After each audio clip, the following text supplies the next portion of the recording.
just looking at the spotting table itself. So if you look at it quite clearly, there are a number of things which are very advantageous to the way the spotter works. Firstly, what you notice that there are three guns at the top. These are normally used for cold spotting, as I would say.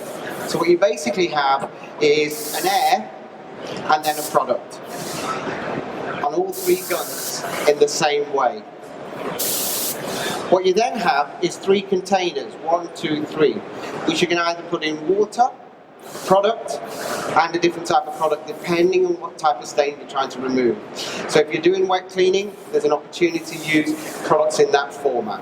What you then have, the unique style of this spotter, is you have a flat surface, which is stainless steel.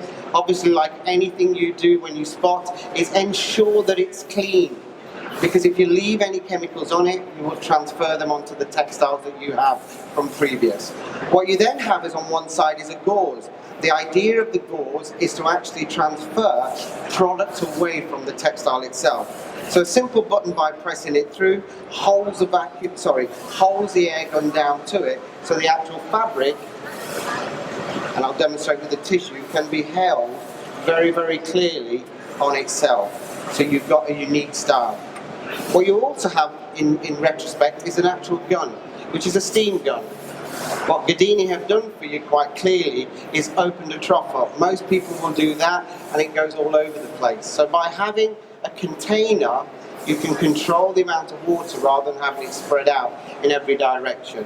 So by using the first pedal, you can take out most of the moisture from it, and then you can see quite clearly you get a good pressure level of steam that comes through it. So without doubt, you don't have a problem towards it. What you then have in the same time is a unique style. Is you have air which comes through it and just basically put through. But what they've actually done with it is give you warm air. So when you're pressing, the actual chemical or the stain you have will actually break down much clearer. What you find uniquely about this spotter as well is you've actually got a funnel here. It looks very odd. Why would they have that there? Well, it's quite unique in itself, because if you've got very gentle garments, you want to dry them with a bit of warm air. So what you physically have, a button solution on the machine, pressing again the format that you have, and when it does so, what you get is air that blows through and dries the actual container quite clearly. By doing that, it allows the air format to give you a much drier format on gentler garments, as the case may be. So, that's the machine in itself. Let's look at some products and some stains that you've also come to see. Clearly what you have, simple formats of a stain. Typical one is coffee. This has been sitting here for approximately about a month, and you can see quite clearly it has a distinctive shaping to it. Any drink stains that you have will always come in this format, where you see a higgledy-piggledy sign on top of it, and the centre being very, very soft, as the case may be. So what do most people do? Most people do is attack it with a steam gun. All they do is attack it with a chemical. And unfortunately, either way, either will set the stain by heat, because you're cooking it, or the other thing, with a chemical, you're trying to remove the stain. Please stand, we're more than happy, it's all free. You can then sit with it and do. But basically, if you look at the stain itself, what it's really made of is just generally water. The product itself, or the coloration on a stain, is just very minute. So if you look at a coffee or tea, whichever you look at it, or beer or wines, the actual content of the stain is very little. The rest of it is water. So what you physically do is use basically the simple tools in life is water, and just physically wet the stain. What you're doing here is allowing the stain to lift off the surface, so it actually floats on the surface. Most people, what they do is do not give it time. It's any format, as our guy here from Christian will know, it's time. You have a sinner's circle. So in that sinner's circle, everything has an ability to work, whether it's chemical, whether it's temperature, whether it's a time process or the mechanical action. Here it's exactly the same. So then now you use a stain that is viable to remove. You have physically a number of stains which are important. Protein stains, which are anything that's in the body, which physically gives you the ability to remove things like blood, urine, excrement, milk, egg, etc. But what we have here is distinctively a coffee stain. Now, in physical terms, when you look at stains, it's making sure you're using the right application. Otherwise, the stain will be very difficult to take out. And this is where you get the issues with customers. Again, the problem with chemicals, whichever way you look at it, are either spouted or they are cut too high. So what people do is tend to pour it, and you end up with a lot of chemical. It's no need for it. What you need to ensure, obviously clean your table, that's the most important factor of anything you do. Ensure that the nozzle is well proportioned. This product here, it's mine, so it's really good. So what you have is, you have a little cap on it. What it does for you is, when you drop, you have control. So by doing a drop at a time, that's all you need. It's not a need of spreading the garment on it.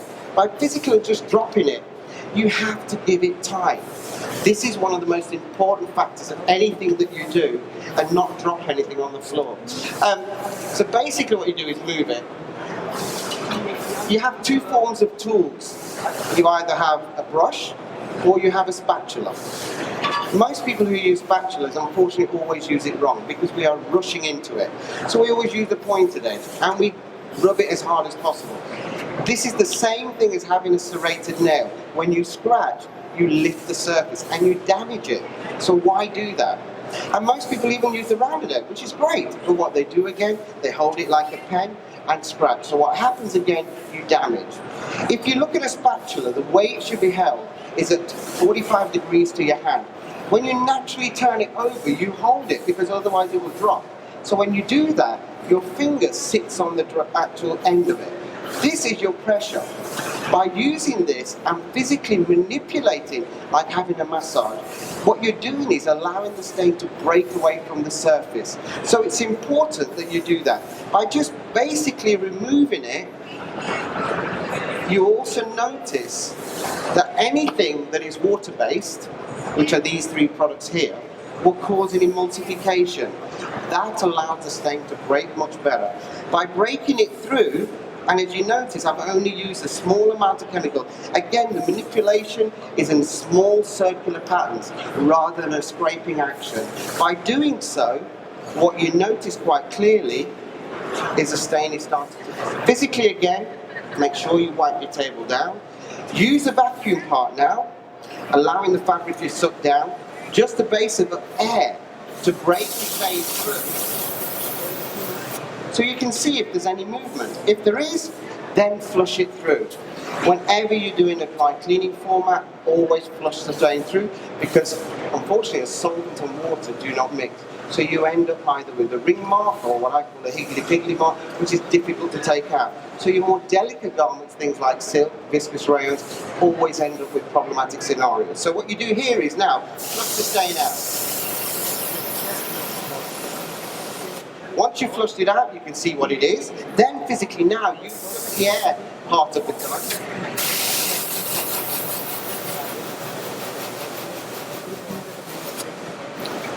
And you can see quite clearly the stain's dissipated. So obviously there's time to dry it, but I don't want to waste your time. But clearly here, even if the stain has been sat for a period of time, it's not an issue. You have to give it time. And this is where we find one of the biggest problems we have. Another classical example is ink stains. Ink stains are one of the biggest things to remove, or the difficult ones. Like everyone does, the first thing they do is to go to a bottle. And unfortunately, it's a sin. The chemical will remove the stain, but unfortunately it'll do two things. It'll also cause it to spread, and also make the garment more difficult. Now you have a big problem, whether it's in a pocket format or on a delicate garment. So, for example's sake, I will show you what happens here. So physically, when you drop something, you can see there's movement and it starts to spread immediately. And you say to yourself, how do I overcome that? It's quite difficult, because I've used a chemical which I state, or a chemical company states, that it will remove. And it's exactly doing the right thing. It is removing it. But what you have now is the difficulty on the garment. Well, lucky for us that we have a product. And you think, that's not possible. I've been doing dry cleaning many years. Why is there a product to stop that happening? Well, there is. We've devised a product here, and what you'll notice now, I'm not saying I'm going to move the stain, but I'm going to say I'm going to do something even more different. Is I drop a product on it, And guess what happens? There is no movement. So if you look at that, you can see quite clearly there's a difference. So, well, what advantage is that product if it's not going to move anything? This is the advantage. When you have more lighter stains or more stains which are on more delicate garments, the issue you want is you don't want to spread. But what you want to do is allow the chemical to work, lift it off the surface without causing the damage. Because if it doesn't move, it's not a problem. The customer will be happy that it hasn't moved, but it's still there but lighter. But guess what happens now? Still, you can see no movement, and we've been talking, unfortunately I've been talking for half a minute. But now watch. Clean surface. The ink starts to come away. But I haven't damaged the garment. It's still in its same spot. So now you physically can do is move the stain through. In the old days, we used to have a product called glycerin. What we've actually done with that product is designed it to go in here. Do not be afraid to use the product again. By basically dropping the product again, in small droplets, you find you can move it. If the garment is very delicate, and you know this is a strong product, that's what it's designed to do, you don't have to use it. Because guess what? This product here, without doing any chemical movements, you will notice starts to break away. So now what I physically do, the same thing again, is break it down. And you can see I've nearly exhausted the stain. What I can do now is use the chemical. As soon as I do that, the beauty you find, there's no movement. It's still there. So now when I actually break the stain down through with my spatula, what you notice quite clearly, that again I'm doing the small circular motions of the fabric with the spatula and breaking it through, that the stain's starting to move. So to check the stain, to make sure there is some movement, what I physically do is just allow air to come through. So by doing that,